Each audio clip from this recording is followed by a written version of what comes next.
Welcome to another episode of In Your Business. I'm your host, Reeves Kurtner. Season 2 of In Your Business is presented by Moses Auto Mall of Huntington. MosesMeansMore.com and powered by the Huntington Regional Chamber of Commerce and Kindred Communications. Today, I'm thrilled to welcome Lacy Ferguson, owner of Twelvepole Trading Post. Lacy and her team are redefining what it means to eat local, sourcing ingredients from over 40 local farms to bring fresh, nutrient-packed meals to their community.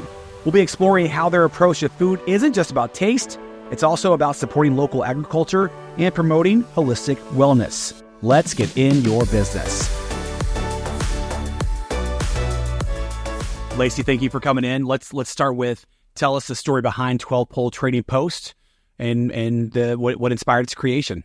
Cool. So my husband and I own Elmcrest Farm, and that's long been the backbone and kind of the foundation of how the Twelvepole Trading Post came to be. So we initially started the farm business. We started farming. So I should back up even further. Yeah, so, go ahead. I'm a registered dietitian by training. So health and wellness has long been, for the last decade, at least kind of on the forefront. You know, food is by medicine. It's kind of the principles that I live by and my husband and I live by. And so we quickly realized, so we live in Wayne, West Virginia. We quickly realized that access to really high quality food was hard to come by. You know, we couldn't get it necessarily where we were. So we started experimenting with raising our own. And we both grew up on farms. We were familiar with the territory, but had never really done it for real. And so we started playing around. We started experimenting. We got a lot of really awesome mentors along the way. And so one thing led to another. We started selling food at the farmers market. And it was awesome. We were here at the Central City Farmers Market, selling at the Wild Ram. We did a few of our own pop-up markets. And then COVID happened, right? That's like a mark in time for a lot of That's things. right.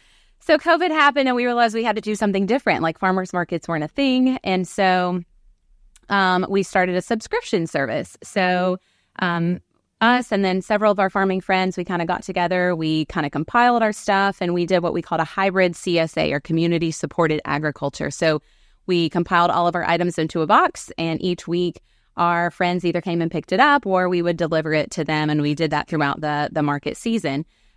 We continue to do that for our meat only from the farm as kind of a year-round subscription. A lot of people are familiar with ButcherBox, and so we kind of localized that concept and have continued to offer that. But then we started to realize, like, you know, people are really into this, and we've kind of got a really good thing going here in Wayne, because we were having to come to Huntington to sell a lot of our stuff initially. So anyway, one thing led to another. We realized, like, folks picking up their stuff right next to our pig lot probably wasn't the ideal, scenario. And so there was a vacant building available right on Route 152, right between both of our farms. And so we reached out to the owners. We fixed it up. We rehabbed it, and we opened in 2020 during, COVID. Sure. And at that point, it was like it was ready to go, but we didn't have a lot of produce, obviously. And so it became kind of a farm and artisan market. Okay.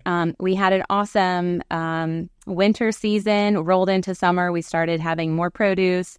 People started demanding more. So I should also say I'm a kind of a business coach of sorts. I help other farm businesses get on their feet. I work for the Department of Agriculture.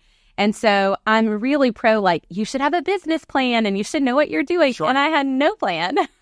This was not in the plan. It just kind of evolved. And we really followed what the customers wanted. And so you should offer coffee, they said. And so we worked with a local coffee roaster, Hilltree Roastery, from the very beginning and started serving coffee. You can't have coffee without baked goods. And so we brought my mom on, and she started baking all of the baked goods. And so one thing just led to another. And eventually we became a full-blown, open 6 days a week farm and artisan market that now serves food. Eventually we changed locations. We moved up into now the town of Wayne. That's kind of part of our community development story. And we're just adjacent the courthouse on Hendrick Street there in the town of Wayne as the Twelvepole Trading Post farm market and cafe. Sure. Yeah. So it's obviously changed a lot in the last 4 years. Where else do you see it change? What's next for it? Yeah, well, that's not all. So, Right, so okay. we moved to Wayne, and we've been there. We played with different hours. As I'd mentioned, we chose to move to Wayne as part of our community development work. So my husband has worked in economic development, community development for a while, and the town of Wayne can be sleepy. There's not a lot going on other than there's a few locally owned businesses, but mostly it's government offices. The Board of Education and the courthouse. And so we love and appreciate all of the traffic that we're getting there. But we want to see more. We want to see other people occupying those spaces. We want to see people who own buildings to be able to rent them and earn an income from those. And we'd love to see more people living in Wayne. There's definitely some housing available. And so we moved there, and we've continued to grow. We now do caterings and we do events. Which led us to a new partnership. So we were hosting an event. Audie Perry from Heritage Farm came out, and he invited us to consider being their food vendor for this season, the summer season. And so we did. We accepted. We learned a lot. We have learned a lot and continue to learn a lot. And so we've been partnering with Heritage Farm this season and selling food there. So that's new. That's continuing. We're continuing to learn and develop that as well. How did that partnership come to be?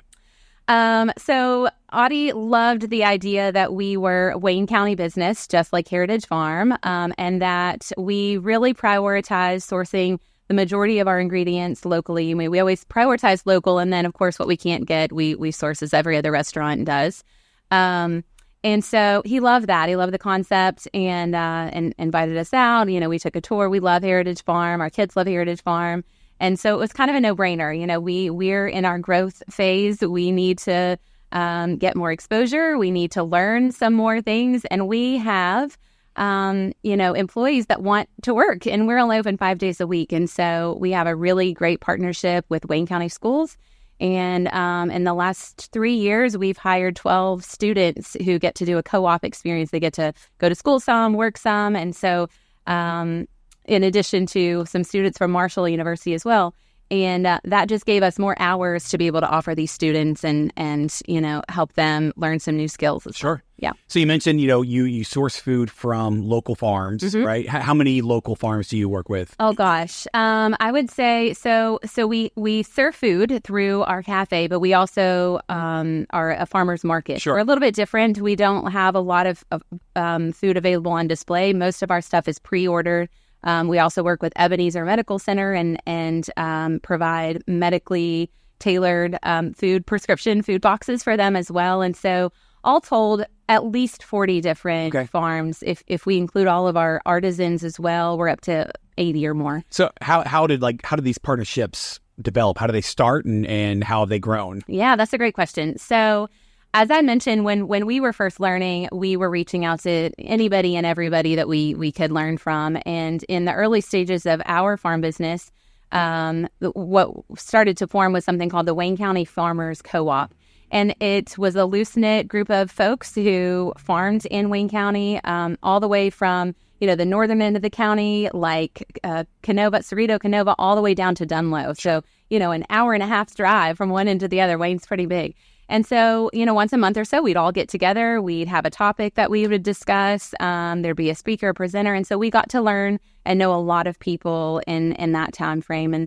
And the Farmers Co-op doesn't formally exist anymore, but so many wonderful things have blossomed. We now have maple farms that we didn't have before. We have several farmers markets and farmers vending at farmers markets, people growing mushrooms and doing agroforestry and raising all sorts of different things. And so that I would say that's where a bulk of those relationships blossomed. But then, every year we get 2 or 3 new people who call us up and say, hey, I know that you source local, or my friend told me you source local. I've got a few extra carrots, or I've got this glut of tomatoes. And so it's really great because you don't have to be a full-time farmer, right? Okay. If you just have a few things, a bumper crop of something, like you can generally call us up and we'll find some way to work it into our menu or into our subscription service. Sure.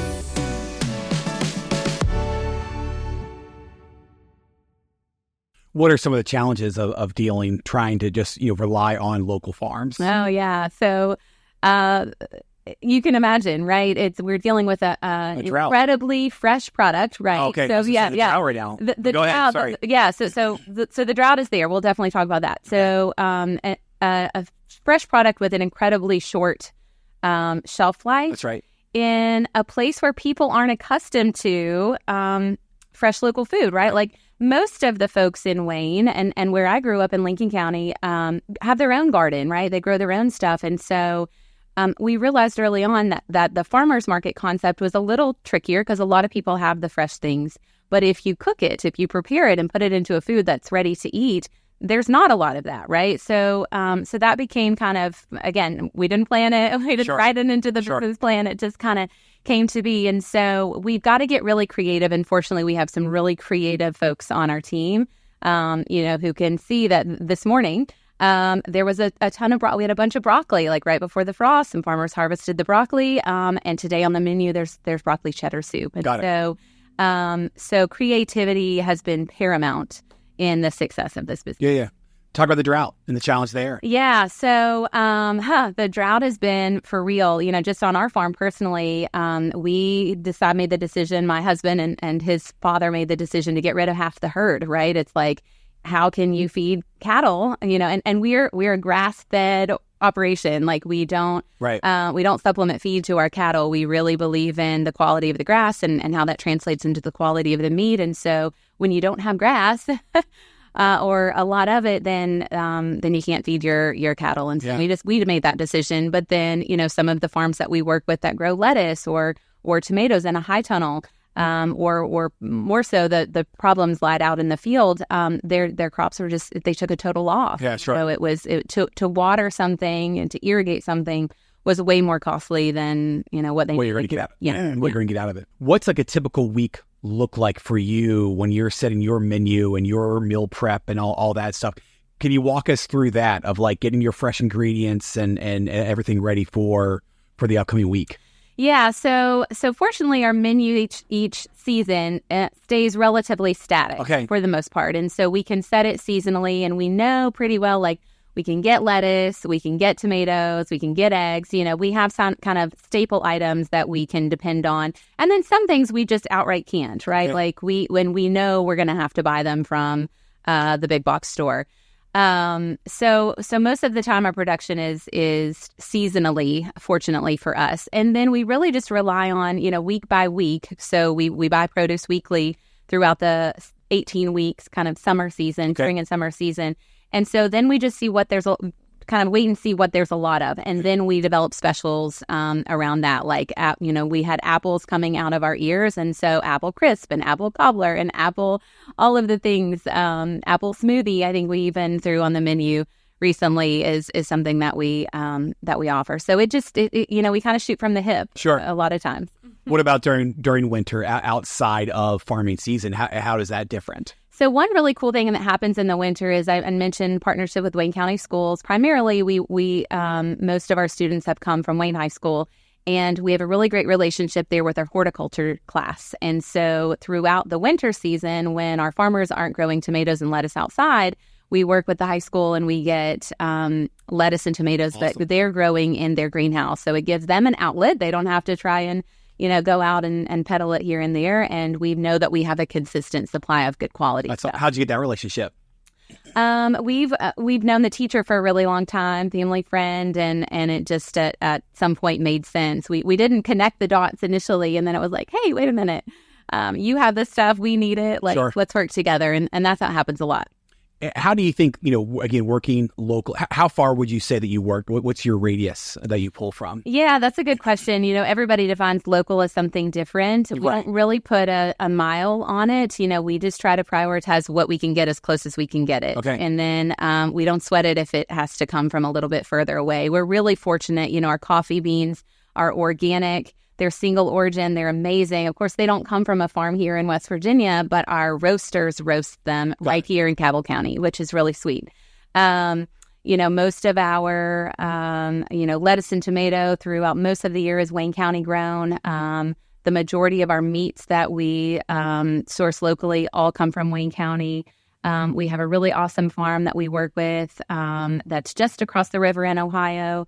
And I would say that's probably some of the furthest that we travel. I would say maybe our fruit comes from either Martinsburg or Wheelersburg. So we have to travel a little bit further for most of our fresh fruit, but not always. Sometimes we just, get a surprise. Sure. How do you think, what you're doing, and I know you're not the only person, sourcing locally, obviously, you mentioned like Wild Rampant and so forth, but how do you think that impacts the community around you? So that's a great question. I think that, the more that we can raise the consciousness of people realizing that these things are available, the better. I don't see any other markets that source locally or restaurants that source locally as competition. Like we're their friends. We want to be their partners. We want everybody to do this, because the more that people are aware that this exists and that it's a better quality experience, not just for the flavor, but for your health and for the local economy. And, it checks all of the boxes. The more people start doing this as a whole, like it gives more opportunities for farmers who are just dabbling or doing this part-time to then consider making this their full-time job. Like maybe they don't want to sit at a desk and stare out a window. Maybe they really want to be outside that window, working on their farm all day. So I think the ripple down effect can be so great if more people, start thinking about even just one or two things, getting them locally sourced. How do you think?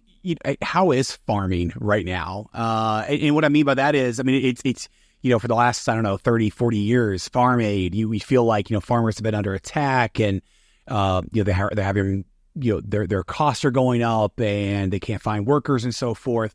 And I guess I'm thinking of like the large scale, but what you're talking about is on a somewhat of a smaller scale, I guess. But I don't know, overall, how is the industry? Is there a turn, do you feel like, that more people are going this route, the more organic, grass-fed stuff, the more local stuff? What's your feel of it? Yeah, so great questions. I definitely see there's two kind of polar opposite approaches to agriculture. There is our big scale corporate agriculture that's happening. And honestly, without it, you could argue that might be hard to feed a lot of people.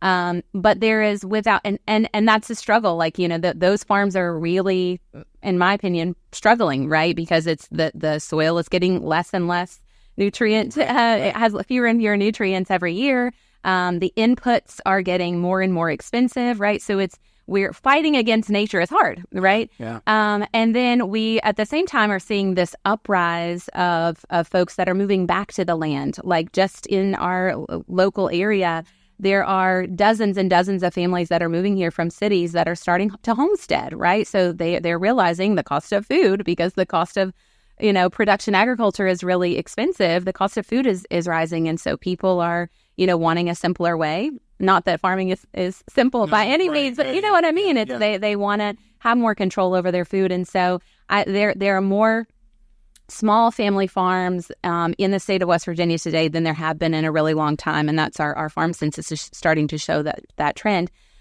Just the same as if you go to a farmer's market today or this summer, compared to if you went 5 or 10 years ago, you'll see way more vendors there than you've ever seen before. So there's a real interest. Like people are becoming more aware that food is important. Like food is our lifeline. It determines our health. It determines our economic success and lots of different things. So I think there's going to be a continued increase in small family farms, and I think that's awesome. Sure.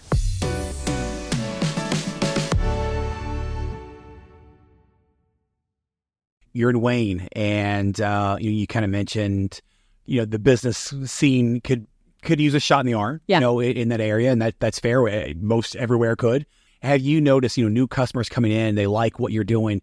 Has it changed, their habits overall? Are they now buying more local, more organic? Can you tell any benefits from that? Yeah, well, I'd like to think so. Habits change, I guess? For sure. You can look at a sales report and see, we've got the same kind of customers coming in all the time, but this week it's early voting in Wayne. And so we've fortunately seen a ton of new faces, people that are like, oh, I didn't realize you were here, or I had no idea this was available in Wayne. And so, yes, I think people are, do value, locally sourced things. And the other cool thing is they can see that we work with so-and-so farm, or we have their products on display, and they can reach out to them directly to get even more than what we might have in stock. And so we've seen a lot of really awesome relationships form as a result of just being there. Yeah.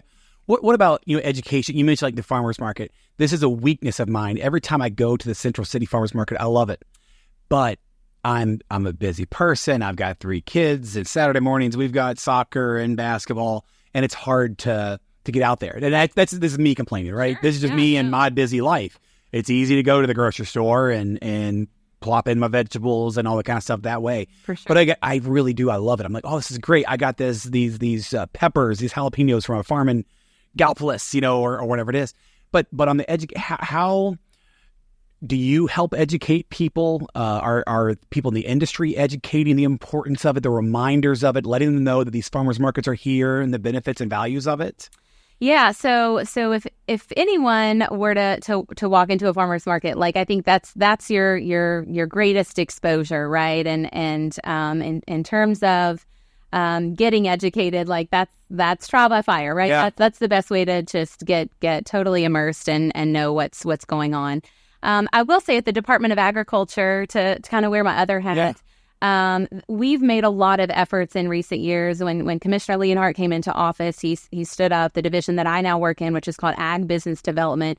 And part of our role, as I like to see it, is twofold. One, we are there to be a resource for farm businesses who want to develop, who want to grow, who want to expand.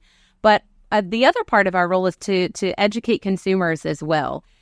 We have one program called Farm to School. And a lot of people think of farm to school as, let's put lettuce and tomatoes grown locally on the salad bar, which is awesome. And I think we should do more of that, right?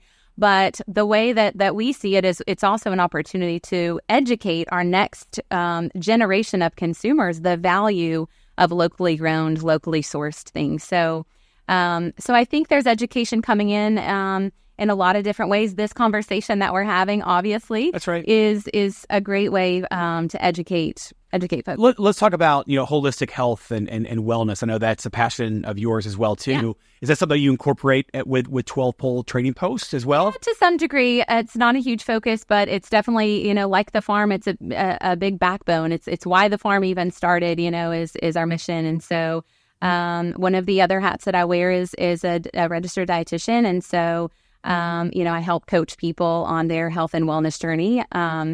I've, worked with folks from just wanting to improve their health slightly to someone who has a chronic disease and they're looking for ways to manage or reverse that condition. So, yeah. So give us a overview. What is holistic health?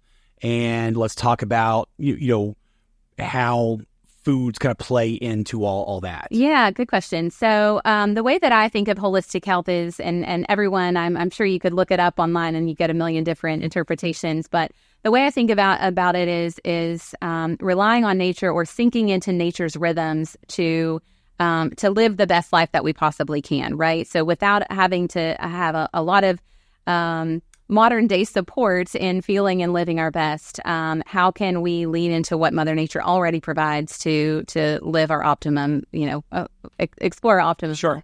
And so food is the foundation of that. We are what we eat. We are what our food eats too. And so there's, of course, other things you could consider, yoga and meditation and supplements and cold exposure and all of the things that we know and hear about today. But doing all of those things without also considering what we're putting into our body at least 3 times a day is like, in my opinion, sweeping the floor with muddy boots on, right? It's like 90% of our health conditions that we have today, we could probably fix, if not more, with just prioritizing or focusing even a little bit on the quality of the foods that we're having. So that's how the two integrate. The Trading Post has kind of been a push to help to educate people that that way of life can definitely help them in a lot of different ways. Can you give any examples, specific dishes and foods geared towards wellness, ailments and so forth? Yeah, so I don't think there's a magic bullet with any one food. Again, I think variety is key. Good quality, clean, whole food proteins are definitely a foundation and a staple in our home. So grass-fed beef, pasture-raised chicken and eggs, wild caught fish. If anybody's about to go deer hunting, that's obviously one of the best. So if you had to just pick one area to kind of prioritize and spend your, spend your money on first, that would be my first place.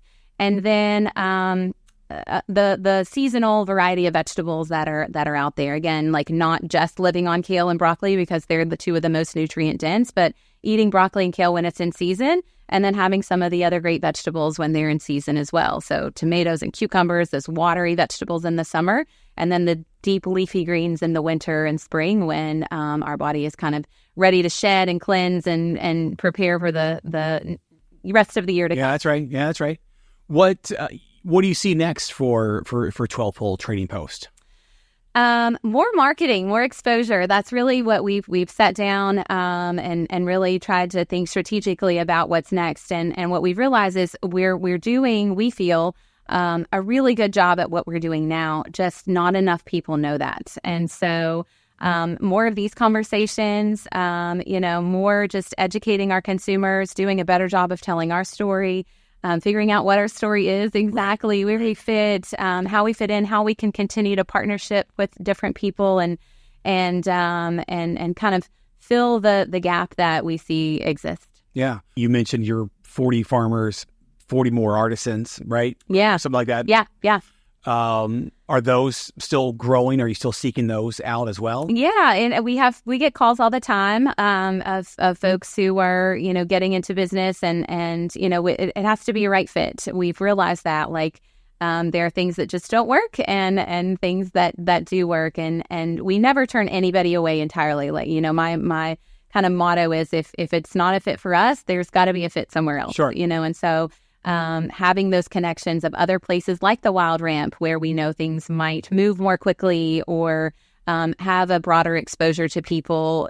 We certainly want to refer folks there or other farmers markets that might be a good fit or restaurants that we know in town that might be able to utilize a certain ingredient. That's definitely a part of our model. And then on your farm side of things, do you take stuff from your farm and serve it or sell it to other restaurants and we markets? We have up until I would say this year. Well, there's still other markets that we're selling to down in Williamson. We continue to sell them. I think that our beef they're getting. But we're I won't say we're maxed out, but the Trading Post is really taking, especially with this partnership in Heritage Farm, it's required a lot of the products that we grow on our farm exclusively. But there's still avenues for getting other folks' farm goods into the mix. Is there a difference between your Wayne location and the Heritage Farm location, or the menu is different? Yeah. So which is fun. We've got a little more room. Things are a little more slow paced in Wayne, and so our menu there is really breakfast and lunch. It can change, day by day, minute by minute. We can throw some specials on. Our Heritage Farm location is more for speed. People are hungry and they're walking around. They're holding things. As they're walking to see, pet the animals and do the attractions. And so our menu looks a little different there than it does out Wayne. Will you be there for Christmas time? We'll be there Christmas. And that's our episode. Thanks for listening. If you enjoy this podcast, please like, subscribe, share, and even leave us a 5-star review. Season 2 of In Your Business is presented by Moses Auto Mall of Huntington, online at mosesmeansmore.com, and powered by the Huntington Regional Chamber of Commerce and Kindred Communications.